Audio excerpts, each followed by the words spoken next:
प्रभु यीशु मसीह में मेरे प्यारे बंधुओं, हमारे पिता ईश्वर और प्रभु यीशु मसीह आप लोगों को अनुग्रह तथा शांति प्रदान करें। गोधूर से सजी हुई संध्या की सुंदर बेला में हम सब इस पवित्र मंदिर में प्रभु परमेश्वर के सामने माथा और घुटने टेकने आए, और इसलिए आए कि पिछले 9 दिनों से हम लोग माता मरियम की स्तुति में पवित्र जपमाला या पवित्र रोजरी माला कर रहे थे, और आज 10वां दिन है। आप जानते हैं कि अक्टूबर महीने विशेष करके माता मरियम की स्तुति के लिए समर्पित महीना है, और इसमें लोग कोई शुरुआत के 10 दिन, कोई बीच के 10 दिन, कोई आखिरी के 10 दिन माता मरियम की भक्ति में पवित्र रोजरी माला बोलते हैं। और आज हमने अपने 10 दिन की रोजरी माला पूरी की और माता मरियम की स्तुति गाते हुए हमने प्रभु से विनती की, और हम ये पिछले 10 दिन या 9 दिन और 10वां दिन आज हम क्या मांग रहे थे, हम क्यों माता मरियम के सामने इस दरबार में क्यों आए थे, माता मरियम के सामने आकर गिड़गिड़ाने की विनती करने की जरूरत क्या थी, या फिर माता मरियम अपने जीवन में क्या महत्व रखती है, इसके बारे में भी हमें जानकारी होनी चाहिए। आप जानते हैं इस दुनिया में जितने भी बच्चे पैदा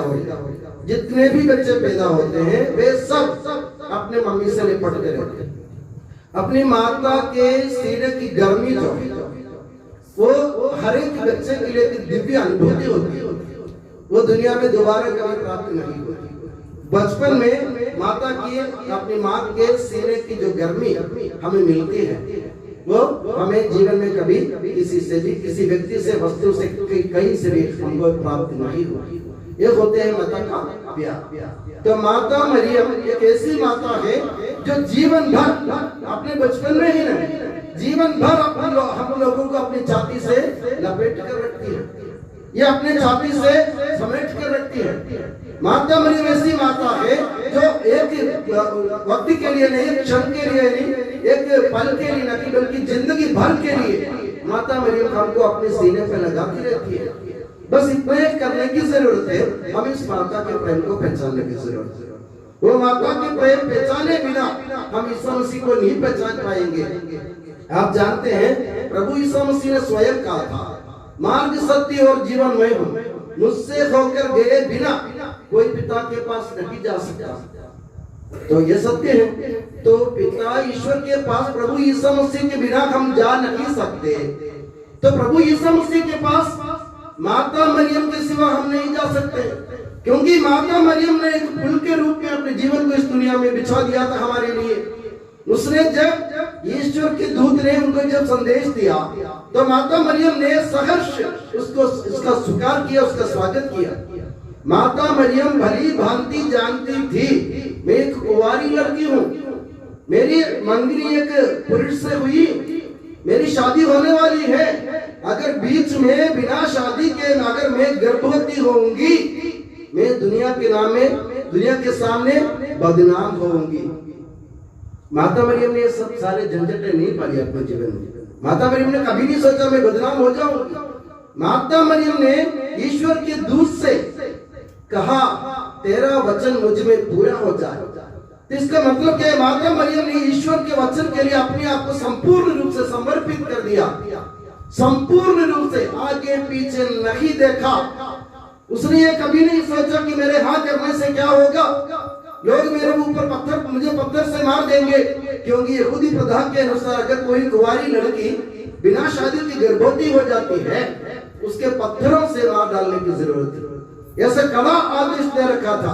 उस लड़की को फिर समाज में जीने का हक नहीं है, उसको पत्थरों से मार देना चाहिए। माता मरियम जानती थी कि लोग मुझे पत्थर से मारेंगे, मुझे ये लोग मरवा देंगे, भली बात ही जानती थी। फिर भी माता मरियम ने एक देर के लिए, एक क्षण के लिए भी, एक पल के लिए भी कभी अपने मन में नहीं हिचकी नहीं, बेहिचक उन्होंने ईश्वर के वचन को स्वीकार कर दिया। और इसका फल क्या हुआ, इसका अंजाम क्या हुआ? इसका अंजाम आज हमको, इसका फल आज हम भुगत रहे हैं। क्या फल भुगत रहे? माता मरियम ने तब से मानव जाति को अपने गले से लगा लिया। मानव जाति को माता मरियम ने अपने गले से लगा लिया, अपने सीने से लगा लिया और अपनी छाती से लगा लिया। और आज हमें भरोसा है कि हम प्रभु यीशु मसीह जो दुनिया के मुक्ति दाता है उनके पास जाना हो तो माता मरियम रूपी एक पुल हमें प्राप्त है। बेहिचक हम उनसे चलकर प्रभु ईश्वर के पास, ईसा मसीह के पास जा सकते हैं। माता मरियम इस दुनिया में हमारे लिए प्रेम का पुल बनाया है।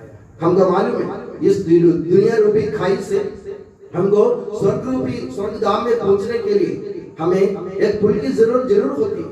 यीशु मसीह ने अपने जीवन को समर्पित कर दिया और उससे पहले माता मरियम ने अपने जीवन को समर्पित कर दिया। उन्होंने पुल बना दिया, सेतु बंधन किया माता मरियम ने, और हमको भरोसा दिलाया कि तुम यीशु मसीह के पास बेहिचक मुझसे होके जा सकते हो। माता मरियम ऐसी माता है जो हमारे लिए आंसू बहाती रहती है प्रभु यीशु मसीह के सामने कि मेरे बच्चों को बचाओ, मानव जाति को बचाओ, मैं अपने जीवन तुम्हारे लिए समर्पित कर रही हूँ, मेरे बच्चों को बचाओ। तो जो भी माता मरियम के दरबार में जाते हैं माता मरियम उनको कभी छोड़ती नहीं, उनका तिरस्कार नहीं करती। इसका सबसे बड़ा उदाहरण आप देखते हैं कि संत योहन के सुसमाचार के अध्याय 3 में कानाई नगर के विवाह भोज में यहूदी प्रथा के अनुसार विवाह भोज में अंगूरी परोसना बहुत जरूरी था। अंगूरी परोस से बिना कोई शादी ब्याह नहीं होती थी। आप माता मरियम उस परिवार में रेस परिवार है, बहुत पैसे वाले हैं, अमीर लोग हैं, और बहुत सारे लोगों को निमंत्रण दिया गया था। बहुत सारे लोग आ भी चुके थे, और जैसे जैसे ब्याह शादी का कार्यक्रम आगे बढ़ता गया तो इनके अंगूरी खत्म हो गए। अचानक सब स्तब्ध रह गए, सबको, किसी को मालूम नहीं था क्या होगा। पूरे घर में सन्नाटा छा गया, किसी को मालूम नहीं था क्या करना, क्योंकि उनकी इज्जत मिट्टी में मिलने जा रही है। रेस परिवार है, अमीर परिवार है, हमको मालूम है ना। हमको जब भी कोई भोज में बुलाते हैं, रोटी कम बढ़ जाती, पूरी कम बढ़ जाती, सब्जी कम बढ़ जाती, तो हम कितने कोसते उसके द्वारा। अरे पैसा नहीं होते थे, कार्यक्रम नहीं करना था, हमको बुला के हमारी इज्जत खराब करके हमारा अपमान किया, हम बोलते हैं, हम बोलते जरूर है। उस परिवार के लोगों के बारे में सोचो, जब उस जमाने में अंगूरी परोसे बिना कोई शादी ब्याह होना असंभव था, और इस स्थिति में उनके अंगूरी खत्म हो गई घर पे। तो किसी ने माता मरियम को इसकी खबर नहीं है, मगर माता मरियम को खबर लग जाती है, क्योंकि वो माता है, मानव जाति की माता है। वो यीशु मसीह की मात्र माता नहीं है, मानव जाति की माता है। हर एक मानव संतान का दुख, उसका दर्द, उसकी तकलीफ, उसकी परेशानी माता मरियम अपने ऊपर ले लेती है। इसलिए माता मरियम जान गई इस घर में अंगूरी समाप्त हो गई, अब मुझे उनकी इज्जत बचाने की जरूरत है, क्योंकि ये भी मेरे बच्चे हैं। तो माता मरियम ने प्रभु के सामने जाके हस्तक्षेप किया, प्रभु यीशु मसीह के सामने जाके बोला, इनकी अंगूरी समाप्त हो गई है, इतने ही बोली।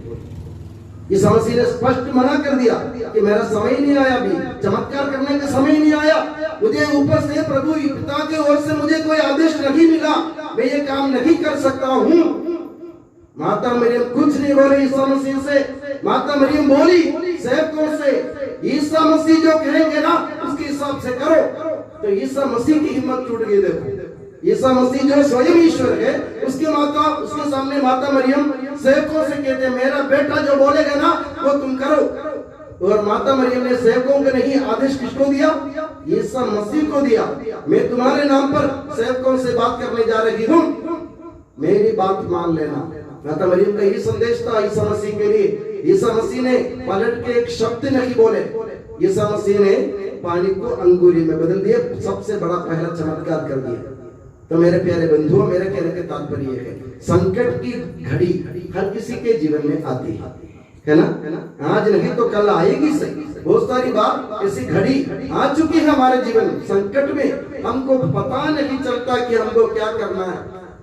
हम ऐसे खड़े हो जाते, बेसहाय होकर, बेसहारे होकर, हम निस्सहाय होकर हम खड़े हो जाते, हमको मालूम नहीं है क्या करना है, आगे कैसे कदम बढ़ाना है। हम अंधेरे में टटोल रहे हैं, अंधे की तरह। हमको लगता है कि आगे पूरा कीचड़ में फंस जाऊंगा, मैं अपने पैर नहीं बढ़ा पाऊंगा, मुझे आगे खाई दिखाई देती है।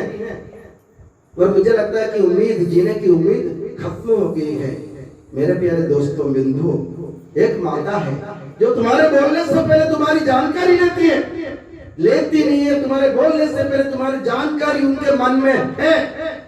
तो ये समझो कि माता मरियम जैसी कोई माता दुनिया में नहीं मिलेगी, जिसके सहारे हम प्रभु ईश्वर को, पिता ईश्वर को पा सकते हैं। माता मरियम ऐसी माता है जो मरते वक्त भी अपने संतानों के लिए, अपने बच्चों के लिए सोचती है, रोती है और गिड़गिड़ाती है प्रभु यीशु मसीह के सामने, और यहाँ तक वो आदेश भी देती है प्रभु यीशु मसीह को, पिता ईश्वर को, मेरी संतानों को बचाना। मेरे प्यारे बंधुओं, मेरा अनुभव है, आप भी जानते हैं। एक उदाहरण हमारे सामने बैठी है, एक उदाहरण मैं खुद हूँ। आपको मालूम है, मेरे इधर आने के बाद हम राधेश्याम सर और पास्कल सब बाहर खड़े थे, गेट के बाहर खड़े थे। मेरे पैर में बहुत सूजन हो रहा था। मैं आयुर्वेद डॉक्टर से मिलने गया था। डॉक्टर ने कहा अभी मैं इलाज करता हूँ, एक हफ्ते में अगर ठीक हो जाए तो अच्छा, नहीं तो आपको एक कीड़ा आता है, एक कीड़ा है, उसे कटवाना पड़ेगा, आपको पैर कटवाना पड़ेगा, उससे खून बाहर निकलेगा और इसी से आपका पैर साफ हो जाएगा। मेरा पैर काला कट हो गया।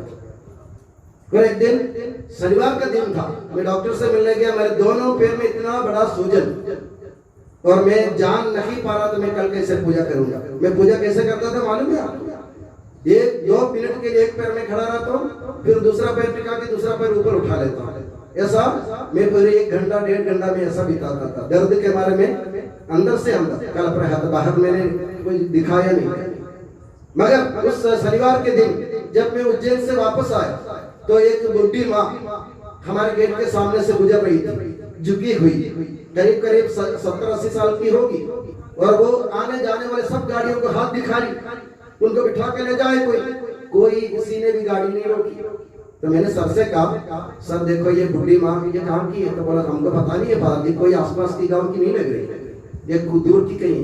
मैं बोला सर बोमोर इतना दूर है, तालोद इतना दूर है, और यहाँ तक भी चलेगी तो 8 बजे 10 बजे नहीं पहुंचेगी ये घर। तो मैंने सर से कहा अगर हम इसकी मदद करते हैं भगवान हमारी भला कर। इतना ही बोला था, तुरंत सर ने पास्कल को बुला, रामू को बुला के चाबी दे दी, उसके हाथ दिया, कहीं की बाइक की, बोले ले जाओ इसको, जहाँ पहुंचना वहां पहुंचा दो मुकाम पे। और रामू को पता नहीं है वो कहाँ उतर गई थी, कोई गाँव में तो नहीं उतरी थी, वो उतर गई रास्ते में कहीं। और रामू को बोला भगवान आपका भला करे। और उस दिन मैं सोने गया रात को, मेरे पूरे पैर, दोनों पैर सूज रहा था, मैं 2 तकिया लगा करके पैर ऊपर करके सो रहा था। दूसरे दिन सुबह उठा, 4 बजे में उठता हूँ सुबह, मैंने देखा मेरे पैर में सूजन नहीं है। उस दिन रात को क्या हुआ मालूम है आपको? मैंने अपने मम्मी को फोन करके बोल दिया, मम्मी एक बुढ़ी औरत दिखी थी मुझे रास्ते में, वो झुक के चल रही थी और वो आने जाने वाले सब गाड़ियों को हाथ दिखा रही थी, किसी ने गाड़ी नहीं रोकी। मैंने सर से बोला, सर ने उसको अपने दोस्त के साथ, भैया के साथ पहुंचा दिया। मैंने मम्मी से कहा मजाक में, मम्मी मुझे ऐसा लगता है कि वो बुढ़ी औरत माता मरियम होगी, क्योंकि माता मरियम उस बुढ़ी औरत के वेश में मेरे सामने आई होगी। मम्मी ने कहा बेटा मजाक नहीं है, ये पक्की बात है, वो माता मरियम है और कल तक तुम ठीक हो जाओगे। मेरी मम्मी की जवाब। और मैं उठा, मेरे पैर में सूजन कट भी नहीं दिख रहा, कुछ भी मेरे को सूजन दिखाई नहीं दिया मेरे पैर में। मैं बार बार अपनी पैर की तरफ देख रहा था क्या हुआ, तब जाके मुझे मालूम पड़ा कि माता मरियम ने मेरे पैर का स्पर्श किया, मेरे पैरों का स्पर्श किया। और सुबह एक गोली खाए बिना, एक भी गोली नहीं खाई मैं इधर आके मैंने 2 घंटे तक पूजा की आराम से, कोई तकलीफ नहीं आई। और शिखा इधर बैठी है जिसको हमेशा सर दर्द हुआ करता था, माता मरियम के सामने एक बार हाथ रख के मैंने प्रार्थना की थी। कई बार वो अस्पताल जाती थी डॉक्टर से, अभी इसके बाद कभी गई नहीं गई। माता मरियम का स्पर्श जो है ना, जो सभी दुआ से सबसे अधिक ज्यादा है। माता मरियम के हाथ लग जाने से दुआ के अंबार है, यह समझो। तो मेरे प्यारे बंधुओं, मैं कहता हूँ आज नहीं, रोज हमें माता मरियम के नाम लेने की जरूरत है। आज नहीं, 1 दिन के लिए नहीं, 10 दिन के लिए नहीं, हमें माता मरियम का नाम रोज लेने की जरूरत है। कभी कभार भूल चूक से मैं मंदिर आ नहीं पाता, फिर भी सोने से पहले ये सुनिश्चित करता हूँ कि मैं माता मरियम की रोजरी माला एक बार बोल के ही सो जाऊंगा कम से कम।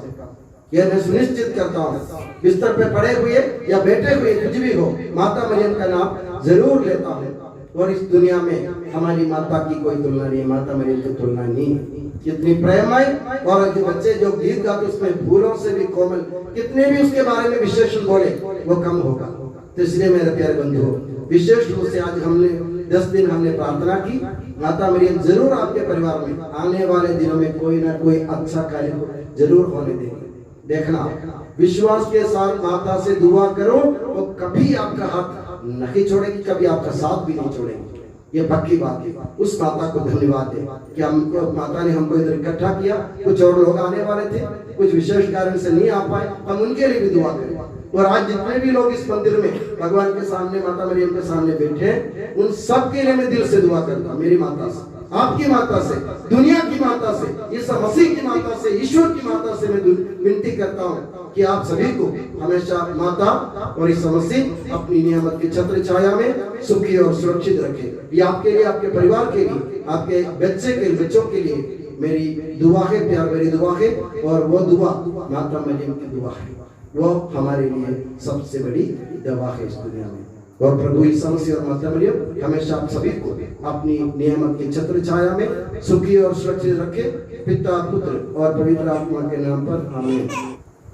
तैबु सेदमारलीशो मिसिहा उगुंबेदालाधा आवा उशौता पुसादरुहाद तुदिशा तेगवे अमकोलन हासा ववुलसन मनवल्ला